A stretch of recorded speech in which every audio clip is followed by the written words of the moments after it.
네, 이번 순서는 정치 사회적인 이슈를 분석해보는 뉴스앤 이슈입니다. 매주 수요일 저희와 함께하는 두 분이시죠. 최진봉 교수, 장성철 소장 나오셨습니다. 두 분 어서 오십시오. 어서 오세요. 안녕하세요. 네. 신현수 청와대 민정수석이 취임 한 달여 만에 사의를 이제 표명한 것으로 알려졌습니다. 청와대 고위 관계자는 검찰 고위 간부 인사 과정에서 법무부 장관과 이견을 밝힌 게 이제 그 배경이라고 이제 밝혀서 더 파장이 커지고 있는데요. 네. 뭐 잠깐 좀 정리 좀 해주실까요? 예, 지금 말씀하신 것처럼 이제 청와대에 밝힌 내용은 이렇습니다. 법무부 장관하고 민정수석 사이에 검찰 이제 고위급 인사 이번에 네 명이 바뀌었지 않습니까? 고위급 인사와 관련해서 조율을 하고 있었다. 특히 이제 신현수 수석 같은 경우는 검찰 출신이고 윤 총장과도 잘 아는 사이인 걸로 알려지고 있습니다. 그래서 윤 총장의 의견을 어느 정도 좀 반영시키려는 의도를 갖고 있었던 걸로 보입니다. 물론 뭐 이것도 제 개인적인 판단일 수 있지만요. 네네. 그래서 법무부와 검찰 간의 갈등 문제를 좀 풀기 위해서 인사를 좀 검찰 의견도 반영시킨 인사를 하려는 의도를 갖고 얘기를 하고 있었는데 그 중간에 이제 법무부 장관이 대통령의 제가를 받아서 휴일에 발표를 했거든요. 네. 그래서 신 수석 입장에서는 본인이 어쨌든 노력을 통해서 뭔가 법무부와 검찰의 갈등 문제를 해결하려는 노력을 하고 있는 상황에서 법무부 장관이 이제 본인과 얘기를 완전히 마치지 않은 상태에서 대통령의 제가를 받고 임명을 하다 보니 거기에 대해서 이제 본인이 좀 섭섭함이 있었던 것 같아요. 그러다 네네. 보니까 여러 번 사의를 표명했고 현재까지 알려진 것으로는 대통령이 모든 이제 계속 만류를 하고 있는 것으로 알려지고 있습니다. 그래서 네네. 뭐 오늘도 회의는 참석을 했고요. 그런 걸 보면 신수석이 뭐 여러 가지 생각은 좀 깊은 것 같고 많은 것 같고요. 다만 그럼에도 불구하고 뭐 이렇게 회의를 불참한다거나 아니면 완전히 사의를 꺾지 않는 것은 아닌 게 아닌가 그렇게 추측은 가능하다고 업무는 봅니다. 뭐 그대로 보고 있는 것으로 네, 전해지고 지금 있죠. 현재는 그런 것 같습니다. 네네.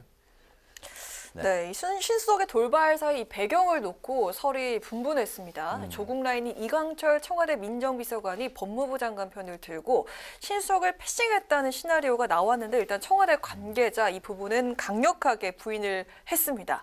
의견 한번 들어보고 싶은데요. 청와대에서는 이렇게 해명을 했어요. 패싱했지? 그랬더니 패싱 아니에요. 그냥 민정수석하고 법무부 장관이 인사안을 조율하다가 조율이 안 된 상태에서 우리 박범계 법무부 장관이 대통령한테 직접 가서 제가를 받았기 때문에 패싱이 아니래요. 이게 패싱이죠. 조율하는 과정 중에서 이 사람 의견도 다 듣지 않고 무시하고 이렇게 한 것이 패싱이다라는 생각이 들고요. 그러니까 이런 해명하는 것 자체가 상당히 부적절한 것 같아요. 보통 검찰 인사는 어떻게 하냐면요. 청와대 민정수석실 산하에 있는 민정비서관하고 법무부 장관 밑에 있는 검찰국장이 인사한 실무를 놓고 이제 법무부 장관과 민정수석 얘기를 듣고 자기네들끼리 이렇게 논의를 해요. 네. 그런 다음에 법무부 장관이 오케이를 하면 그거를 갖고 민정수석이 대통령에게 보고를 하는 거거든요. 근데 이러한 기본적인 업무 프로토콜이 이번에는 안 됐어요. 법무부 장관이 직접 가서 사인을 받았단 말이에요. 근데 오늘 청와대 해명 중에 제가 상당히 웃기다라고 생각한 건 뭐냐면은 대통령께서는 조율이 다 된 줄 알고 제가를 하셨다라고 해요. 이런 해명을 하는 청와대 참모 이게 제정신입니까? 이것은요, 대통령께서 일을 잘못 처리했다고 본인들 스스로 지금 고백하는 거예요. 이러한 것들이 있는 거 보면은요, 아니, 민정수석이 단순히 검찰 고위급 인사 몇 명 의견 조율이 안 됐고 내 얘기를 안 들어줬다고 그래서 사의를 계속 표명하고 있어요. 이게 이상하지 않습니까? 우리가 알지 못하는 뭔가 이상한 일이 권력 핵심부에서 벌어지고 있다라고 좀 말씀드리고 싶습니다. 네네. 그러니까 대통령은 조율이 다 끝난 상황에서 이제 재가를 한 것으로 청와대는 이제 이야기를 하고 얘기를 했죠. 있는데 네. 뭐 그런 정황이 이해가 가지 않는다. 어떻게 이해갑니까? 예를 들면요. 네. 기본적인 청와대 프로토콜이라면요. 네. 그래? 법무장관 저기 민정수석 같이 들어와서 보고하세요. 이게 기본이죠. 네. 갑자기 여태까지 하지 않았던 법무부장이 직접 와가지고 보고를 했단 말이에요. 그러면은 대통령께서 정확하게 상황을 판단하신 것인가? 네네. 정확하게 알겠습니다. 일처리하신 것인가? 네. 라는 의문을 가질 수밖에 없죠. 알겠습니다. 어떻게 보십니까? 그러니까 저는 그러니까 지금 장 수장이 얘기하는 조율 부분은 저는 그렇게 안 들었어요. 그러니까 장 수장은 조율 부분이 들었다고 얘기하는데 조율을 한 걸로 인식하고 했다 안 했다 이 부분에 있어서는 그러니까 법무부 장관이 재가를 받은 건 맞아요. 근데 대통령이 조율한 걸로 알고 사인했다고 청와대가 밝힌 거라고는 저는 그렇게 보지 않거든요. 나왔어요. 그러니까 뭐 그거는 이제 확인을 해봐야 된다고 저는 보고요. 그러니까 청와대의 입장은 아까도 말씀드린 것처럼 법무부와 민정수석 사이의 갈등의 문제는 분명히 인정을 했고요. 네. 이제 조율이 돼서 대통령이 조율한 걸로 알고 사인했다 이런 발언은 제가 안 한 걸로 알고 있는데 상수 장관도 했다고 하니까 그건 나중에 이제 시청자분들도 확인하고 저도 확인해 보겠습니다만 어쨌든 그런 부분이 이게 표면화된 것 자체는 정말 이건 부정적이에요. 아니 어떤 형태로든 민정수석과 법무부 장관이 갈등이 생겼다. 그것 때문에 인사가 문제가 생겼고 대통령이 결재하는 과정에 있어서 갈등이 있었다. 이런 얘기가 표면화되고 이렇게 밖으로 노출된 것 자체가 사실은 네. 청와대나 정부 입장에 부담이 될 수밖에 없는 거잖아요. 네, 그러니까 네. 그런 차원에서는 저는 긍정적으로 보지는 않습니다. 그리고 이걸 좀 미리 잘 조율을 해서 한 목소리를 냈으면 좋을 뻔했는데 그러지 못한 것도 저는 좀 아쉬운 부분이라는 생각이 들어요. 네. 다만 법무부 장관 민정수석이 의견이 충돌할 수 있죠. 저는 가능하다고 봅니다. 이제 패싱 문제도 네. 물론 뭐 의견을 안 들었으니까 패싱이다 이렇게 얘기하시지만 패싱의 원래 개념은 아예 얘기도 안 하고 지나가는 거예요. 예컨대 중간에 누가 있는데 그 중간 다리를 아예 건너뛰고 그냥 밑에 사람이 대통령과 직접 만나서 얘기를 했다면 그건 패싱이라고 얘기할 수 있지만 논의되는 과정에 있어서 충돌이 있었고 그 과정에 충돌된 과정에 법무부 장관이 이제 개인적으로 재가를 받으러 들어가서 재가를 받은 거니까 예.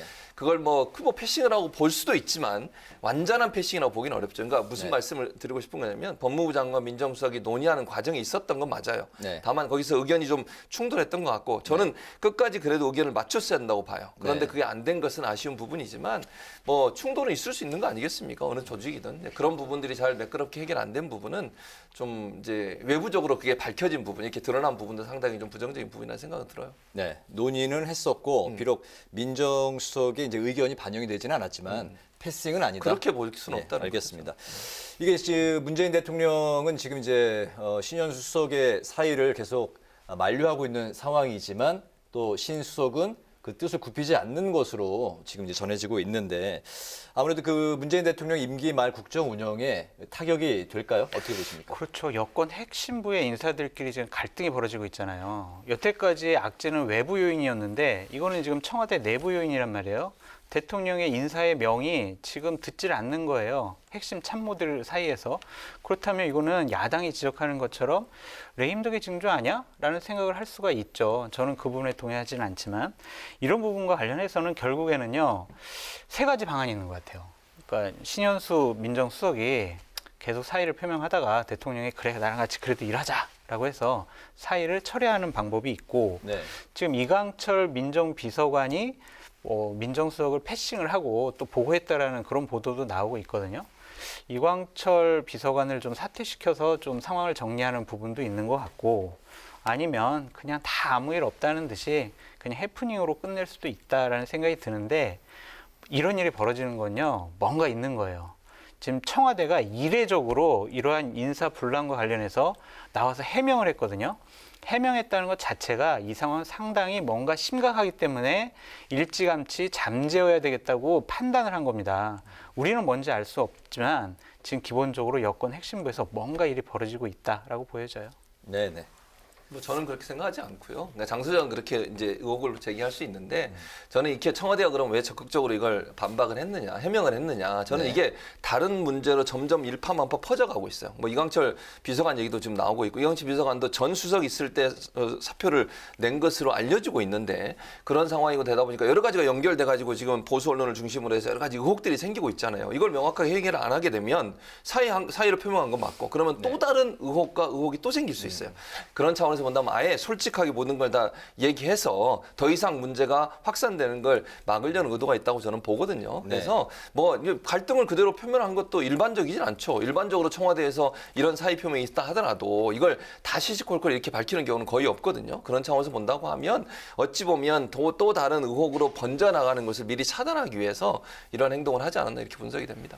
네. 당청과 검찰 간의 갈등이 다시 폭발할 가능성 얼마나 있다고 보십니까? 있죠. 이제 곧 또 검사들 인사가 있지 않겠습니까? 그분과 관련해서 윤석열 총장이나 신현수 민정수석을 패싱을 하고 또 이 같은 상황이 벌어져서 박범계 장관이 그냥 독단적으로 하게 되면은 신현수 민정수석은 일하기가 힘들 거예요. 왜냐하면은 분명 이런 일이 있었고 사의를 표명했는데 똑같은 일이 발생되잖아요. 그러면은 무슨 생각 드냐면요. 아, 대통령께서 나를 신뢰하지 않는구나. 나보고 나가라는 거구나. 그러면 내가 그만둘 수밖에 없지라고 생각할 수밖에 없어요. 네. 그러면은 민정수석이 인사안 가지고 사의까지 하고 사표까지 내고 이제 그만두기까지 했다? 이것은요, 큰 문제로 비화될 수가 있다라는 생각이 들고 자칫 잘못하면 여권 내 권력 암투가 시작될 수도 있다라고 보여집니다. 네, 네. 네. 뭐 저는 그렇게 생각하지 않고요. 늘 그러니까 오늘도 계속 이제 생각을 동의할 수 없는 부분만 얘기해서 장 소장한테 한번 동의합니다 얘기를 하고 싶은데 어쨌든 저는 이렇게 생각해요. 이번 사안이 있었기 때문에 만약 중간 간부도 저는 이제 소폭으로 이루어질 거로 저는 개인적으로 생각을 하거든요. 왜냐하면 7월에 지금 검찰총장 임기가 끝나면 네. 대폭 인사가 있을 것 같아요. 그래서 아마 이번에는 소폭으로 할 것 같고요. 특히 논란이 되고 있는 사건을 담당하고 있는 검사들을 옮기거나 이럴 가능성이 저는 낮다고 봅니다. 왜냐하면 그렇게 하게 되면 논란이 커질 수밖에 없어요. 이제 7월이면 얼마 남지도 않았잖아요. 그래서 소폭으로 이루어질 거고 아마 대통령 입장에서도 어쨌든 최종 재관은 대통령이 하시는 거잖아요. 네. 이번 사안이 있었기 때문에 민정수의 의견을 충분히 들을 거라고 저는 봅니다. 그렇지 않고 중간 간부 인사를 할 가능성은 저는 낮다고 봐요. 그러면 또 지금 수석 같은 경우에 이렇게 사의를 표명할 정도로 본인의 의사를 적극적으로 표현하는 사람이라면 네. 만약에 또 동일한 일이 벌어진다면 그게 제가 볼 땐 또 동일한 일이 또 생길 수밖에 없어요. 그건 네. 절대로 일어날 수 있는 일이 아니라고 생각하기 때문에 저는 만약에 중간 간부 인사에도 이런 문제가 발생할 가능성은 낮다고 보고 대통령께서도 네. 아마 두 사람의 의견 조율을 마치고 오라고 그렇게 확인하실 거라고 다음 봅니다. 중간 간부 인사에서는 신현수 이제 민정수석의 의견이 반영될 어느 거라고 정도 이제 저는 반영될 봅니다. 것으로. 예. 이제 근데 예측하시네요. 여권 핵심부나 청와대에서는 신현수 수석에 대해서 신뢰하지 않는다라는 사인을 줬을 수 있다고 생각을 해요. 어쨌든 이거는 제가 생각하는 추측과 상상인데 신현수 수석 검찰 출신, 그러면은 윤석열 총장하고도 좀 친해? 그러면은 지금 검찰이 권력 핵심부를 향한 수사를 좀 윤석열 총장이 잘 얘기해서 좀 잘 처리해 주길 바랬었는데 신현수 수석이 왔는데도 불구하고 월성 1호기 원자력 네. 이거 수사 계속 진행되고 있죠. 울산시장 선거, 청와대 개입 문제 이것도 계속 수사하고 있습니다. 아, 신현수 수석이 검찰에 큰 영향력이 없구나. 이걸 잘 조율 못하는구나. 이 사람 믿고 갈 수 있을까? 이런 분위기도 분명히 신현수 수석이 읽었을 수도 있다라고 저는 생각이 들어요.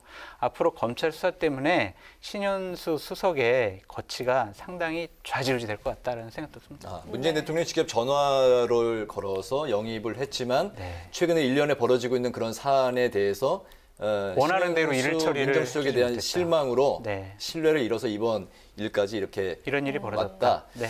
뭐 저는 그렇게 생각하지 않고요. 예, 알겠습니다. 왜냐하면 네, 대통령이 네. 그렇게 얘기했잖아요. 짧게 부탁드리겠습니다. 네, 짧게 하겠습니다. 네. 감사원이 월성 수사하는 거 정치적이지 않다고 본다. 윤석열 총장은 문재인 정부의 검찰총장이다. 저는 그 말이 다 대변한다고 봐요. 그리고 신수석에 대해서 계속 지금 사표 만료를 하고 있잖아요. 사의 반려하고 만료하고 있어요. 네. 그 말은 재신임 한 거예요.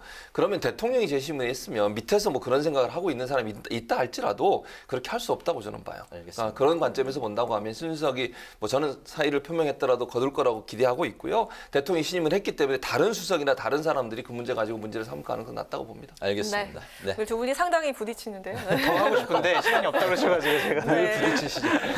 그럼 다음 주제로 넘어가 보겠습니다. 4월 재보궐선거를 앞두고 여야가 뜨겁게 맞붙고 있는 사안이 있습니다. 어떤 이슈인지 먼저 화면으로 확인해 보시죠. 이명박 정부 시절인 2009년 천여 명에 달하는 인물의 동약을 파악한 자료가 있다는 사실이 드러났습니다. 결코 덮어놓고 갈 수는 없는 중대한 범죄입니다. 난데없이 12년 전 전 정권의 일을 끄집어내어 불법 사찰 정치 공세에 나섰습니다. 저급한 정치 공세가 매우 유감스럽습니다. 네, MB 정부 시절 청와대 민정수석실의 지시로 국정원이 불법 사찰을 벌였다. 뭐 지금 이런 논란이 또 나오고 있는데요.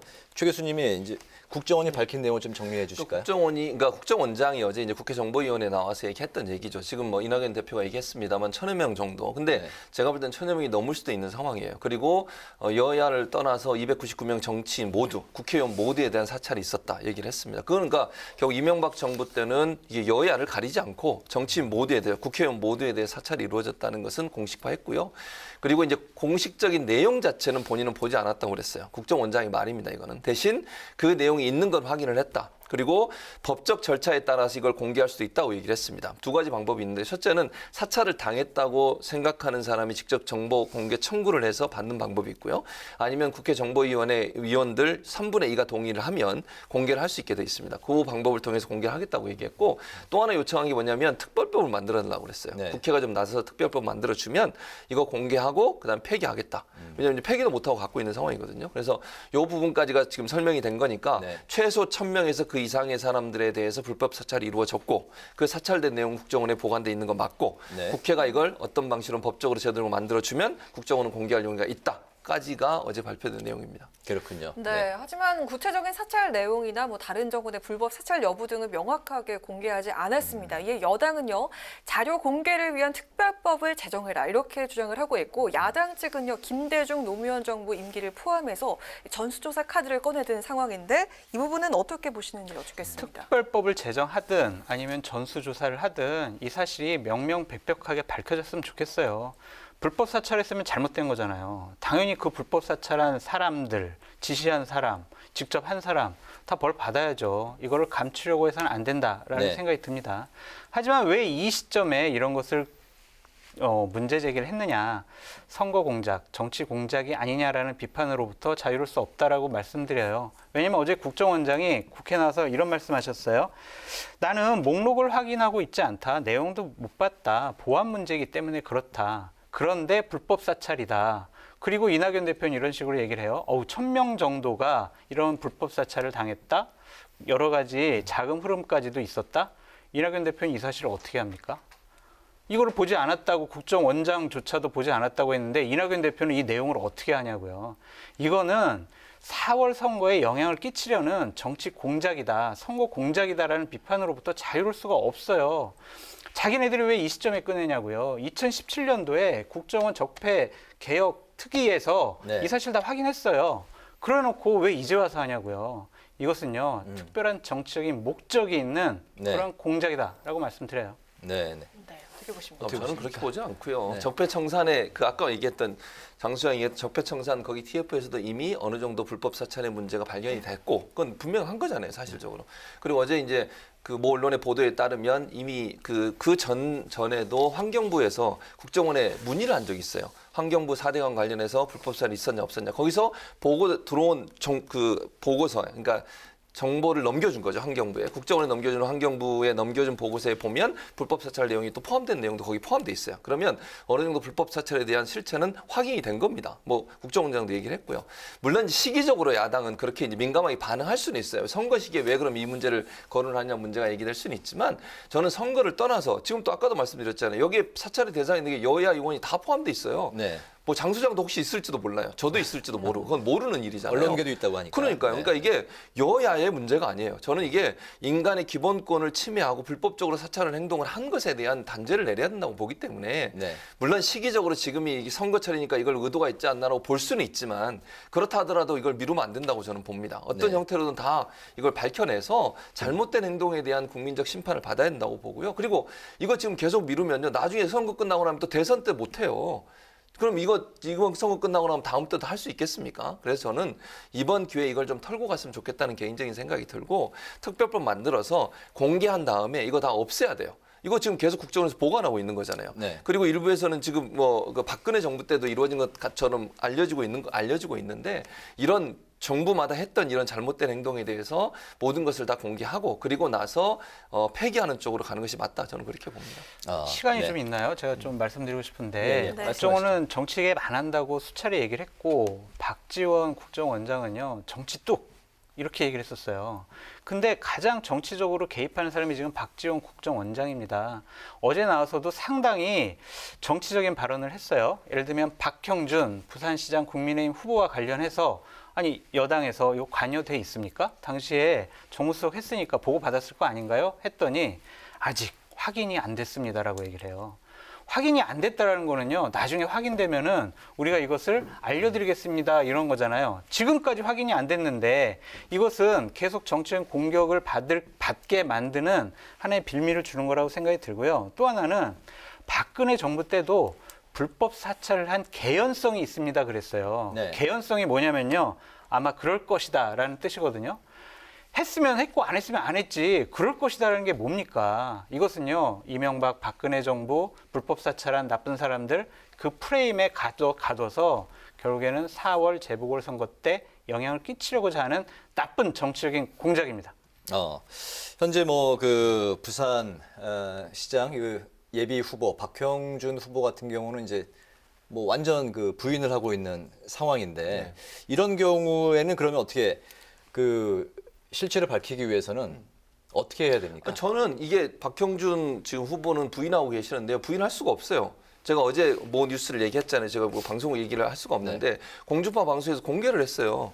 강하나 앵커도 잘 들으셨겠지만 네네. 그 공개된 내용을 보면 서류에 그렇게 돼 있어요. 그 당시에 정무수석, 그다음에 홍보수석 보고했다. 보고 라인이 기록돼 있습니다. 사대강 관련된 사찰했다. 그리고 사찰한 내용이 누구누구가 보고됐느냐 하는데 그 보고 라인에 정무수석, 홍보수석 있어요. 근데 박형준 의원이 지금 박형준 후보가 그 당시 홍보수석, 정무수석을 다 했었어요. 네네. 그럼 본인은 보고받지 않았다고 했지만 그 문서에 보면 보고받은 게 이미 나와 있는 거예요. 근데 그걸 부인하면 안 된다고 저는 봅니다. 그러니까 본인이 그걸 개입했는지 안 했는지는 제가 뭐 지금 여기서 확인해서 말씀드릴 수는 없지만 보고받은 건 맞고 거기에 대해서 잘못했다고 얘기한다든지 본인의 의사를 밝혀야 되는데 본인은 전혀 모르는 일이라고 얘기하는 것은 명백한 서류가 존재하고 있는데 그건 부인하는 건 바람직하지 않다고 봐요. 명백한 네네. 서류가 존재하는데 왜 국정원장은 확인이 안 됐다라는 표현을 씁니까? 그러니까 분명히 보고 받았습니다라고 얘기를 했어야죠. 아니, 그러니까 그건 국정원장이 한 얘기고 지금 얘기는 박형준 후보가 그걸 부인하면 안 된다는 얘기를 하는 거예요. 박형준 후보는 분명히 보고받은 걸로 명단에 나와 있기 때문에 그건 인정해야 된다는 거죠. 본인은 네네. 이제 뭐 어제부터 나온 이야기니까 당분간 좀 추이를 지켜보고 다음 주에 또 이야기를